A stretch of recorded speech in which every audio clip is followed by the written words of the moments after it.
Meeting. Okay, Okay. all right. So it is 5:15. This is our regularly scheduled meeting of the Business and Economic Development Committee, and I'm subbing in for Councillor Hawes, who is unable to attend.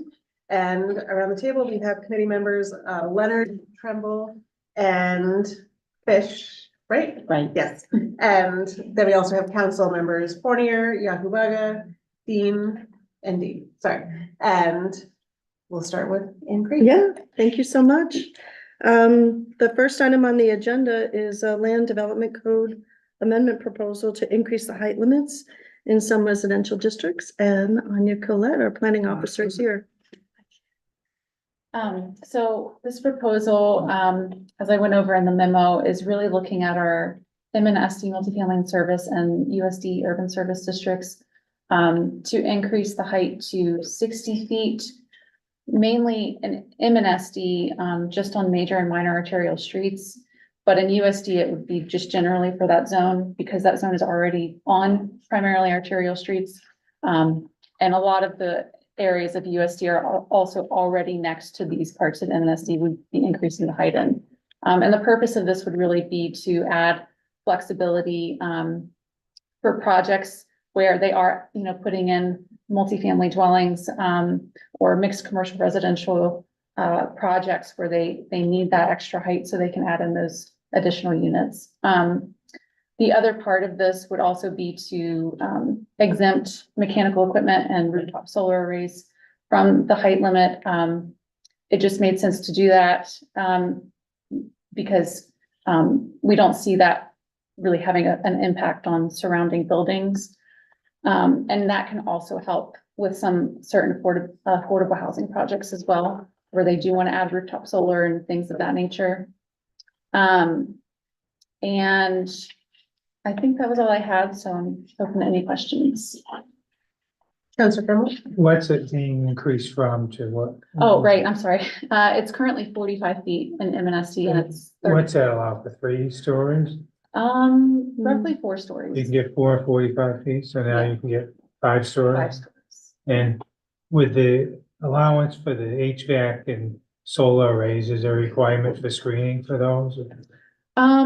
There wouldn't be on a rooftop. I think that would be difficult, especially for solar arrays to screen on the rooftop. But we could look into that if that's something that's I desired. know there's a lot of buildings around town that put HVAC, they put Right, the screening, I mean, like, That I think might I think the police department probably has on. right. Yeah, mechanical equipment might be easier to do that Right, for. yeah. Solar might be a little trickier, but we can look and see what other places. See have if they done. do, yeah, thanks. Any other questions? With the screening, it seems like screening might impact the efficiency of solar. Right, that's what I was So thinking. I would love to see more alternative energy uses. So, it seems like, are we looking for a motion on this to? The request is to, approve us to move forward with language. Okay, Right, but we can, if you want us to make edits, we can make edits to Yeah. it. Just going to the planning board? It will, once we have language. I think the language, I would just want to make sure that it was took into consider, and I feel like you two would do this, but take into consideration the buildings and structures around there, and that it didn't become an eyesore. Right, So that was sort of interpreted that way. Right, we do, I mentioned in here that where it is next to maybe smaller homes, we would increase the setbacks and the side and rear yards. The other thing too, though, is with our building height restrictions currently, there is a requirement that, the building roof kind of be staggered up, so it starts out lower when it's closer to the lot line and then gets higher. We may need to change that a little bit because it honestly might be too restrictive right now, but we still want to keep that general concept in where you don't just have a wall like at the lot line. So, yeah. Any other comments? So so what is the recommendation from the committee? Are we sending it back for more language? Yeah, we do have time to do that. We deliberately left some wiggle room in case you did have some edits, so. Right. In terms of the timeline. I would move that, they could come back. Have we had people that have tried to do developments and they needed more space? How did this come? We've been asked to increase the height, yeah. Okay, I would just say, maybe it goes to planning board and then it comes back to us. Obviously, but if planning board had some wording that they might Yeah. want to put in. So we're looking I just for really a little like- bit more language. Yeah, I really like the major arterials and mhm. MNSD and USD. Mhm. To me, that just makes a lot of sense. Okay, great, thank you. Oh, while you're here, Anya, we'll skip right ahead, and to talk, if you don't mind, on the agenda. Before we do our introduction of new staff members, to talk about the James Walk. Yep, so this is just an update on this upcoming event, May 4th at 10 a.m. The Bangor Historical Society is hosting Jane's Walk, and we will have staff. I'll be there, and also any planning analysts will be there. And basically, Jane's Walk is to celebrate the life and ideas of Jane Jacobs, who is a famous activist, and who really advocated for building and planning communities and towns around the community connections that are there and mixed uses and things like that. So staff will be there to help provide that context as we walk around. But the Historical Society especially will be highlighting a lot of the historical buildings in this area in our historical districts. And yep, hope to get a great turnout, so. I will not be there Okay. because that is commencement. Okay, So there'll be a lot of traffic. Right. Moving through town at about that exact hour. So Other I hope than- there are no road closures. That's my only- yeah, that is unfortunate timing, Yeah. so. Any questions about that? I think it's a great idea though. That seems really cool. All right, thank you. So we have a couple of new staff members we're really excited to introduce you to. First is our housing officer, Kyle Mullins. Kyle comes from us down the street at EMDC. And he's already hit the ground running with housing tips and going through all of the files. So we're really happy to have him, and he's hit the ground running already, which is great. Thank you very much. And we have a new economic development officer that just started today, Begita Hernandez Smith. She comes to us from Texas. I forget which city in Texas, though. Beaumont, Texas. That's right. Mhm. Yeah. So we're really happy to have her. Her first day, we tried not to deluge her too much. So, but yeah, she'll be hitting the ground running tomorrow. Welcome to Maine. Thank you Welcome so aboard. much. All right. And then activities for, this is Community Development Week this week, and Robin Stanicki, where's Robin over there, sorry. Our Community Development Officer to just do an update on all of the different activities this week. So I just wanted to update the committee on some of the activities that we have planned to celebrate the week. This is actually going to be the first time that Bangor has celebrated the week with some intentional programming. So I'm really excited, and I hope that this first year really takes off. And if there's, just one or two things that make an impact in the community and help us be more visible, I think it'll be a success. So in my memo, I talk about a couple of things. We have 2 workshops that are planned on Tuesday and Thursday. And these workshops are centered around our action plan, which is the guiding document that plans our year of work and CDBG investments. So these 2 workshops will be for stakeholders and other professionals, residents that are interested in looking at the priority needs and establishing goals in sort of a broad sense. And then we'll actually have a copy of the first draft of the plan as early as next week based on the rest of that input. So that'll be a really exciting. And on Friday, this is the event that I'm really hoping has a big splash. One thing that's been missing is that we really don't see, after we make funding awards as we see, sort of what happens afterward, at the end of the year, how well did you do? And what kind of impact the funds have. So we're going to do something akin to sort of a reception where we're going to see and hear from grantees and their projects and, just be able to kind of have that, that loop closure.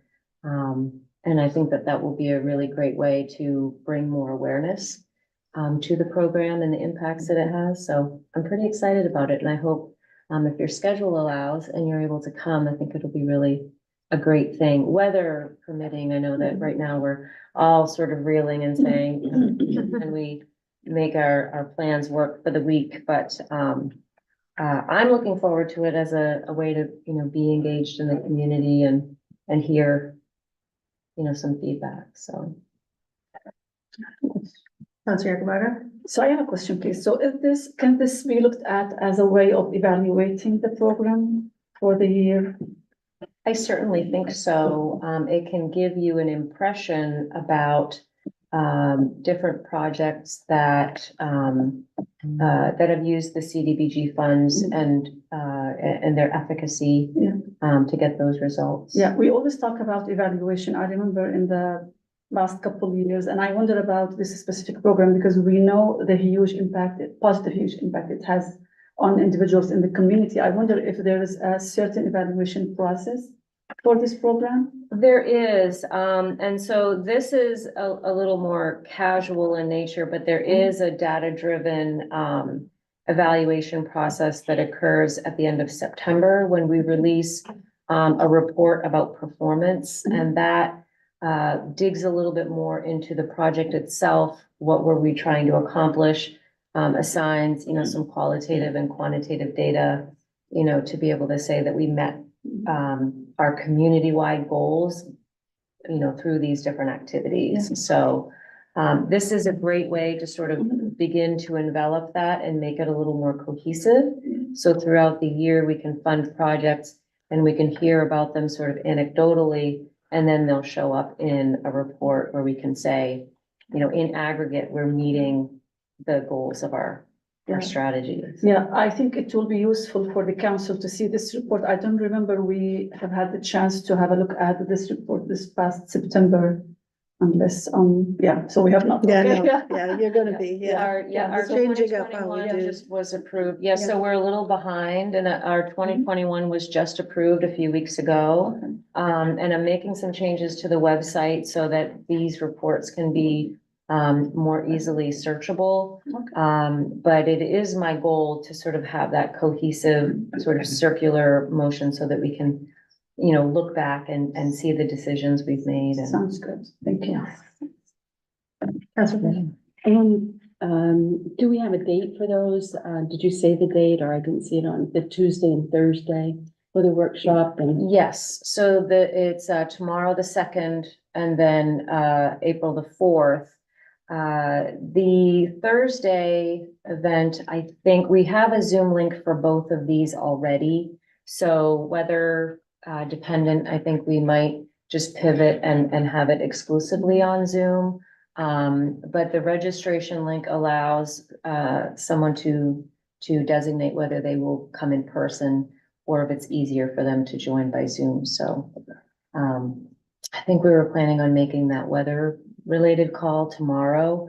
We only received one of our weather reports today, so Yeah. I wasn't sure, super convinced. Yeah, So, it but I seems will to be definitely- changing I know. hourly. Exactly. Right. But I will be sure to make sure that we update what we're doing there, but we'd love to have any of you come. Awesome. Thank you. Any other comments or questions? Great, thank you. So next on the agenda is an extension of the lease for parking to the first rents. It's about 60 spaces on Exchange Street from the city. And it's time to extend that lease. Are there any changes to the lease? Any? No changes, no. What are the terms of the lease? They just said they were the same. Oh, it's the same, it's a 10-year. That's what we had done the last time. No, I mean, what's the rate? What do they pay for them? It is, 40, it'll be 4,200 a month. Thank you. I take a motion on that. There's no other We question. move approval? Second. Okay, we have motion and a second. Seeing no doubt that has passage. The next item, I believe, I believe I have a conflict on this item is. I was about to say, I believe you have a conflict on this item. So let's take a vote on whether Councilor Trimble has a conflict on the parking lot sublease. 3B. And someone moved that there's a conflict. So moved. Second. Okay. Seeing no doubts, Councilor Trimble has a conflict. Goodbye. Our Assistant City Solicitor, Grace, is here to present this item. Hi, everyone. I know that I've briefly met all of you, but it's nice to see everybody again. I'm here just about the parking lot that's used by the Ground Round. It's owned by the city of Bangor, and in the original 1984 lease, the city leased the area to former owners to build a parking lot. And in that former lease, everybody who is going to lease the parking lot has to maintain the parking lot and take care of any snow or ice removal on it. And so now that the Ground Round is going to be leased to a new tenant, they would like to sublease the parking lot along with it since it's right next door. But they need our consent. So staff is seeking the council's authorization to allow the city manager to execute a consent to the sublease. Does anybody have any questions? Yeah, so how long was the existing lease? When was that gonna expire? Yeah, so the existing lease is going to expire in like 2034, I believe. But this sublease is only going to be for 3 years, and then it will have to be re-upped again or whatever else that needs to happen. Any other questions about the lease? I would take a motion. So moved. Second. A motion and a second. Seeing no doubt, we do have a quorum, so we're good. Thank you. Thank you so much. And that Thank you. concludes the BED? Yeah. DED. Up Thank you so next is much. finance.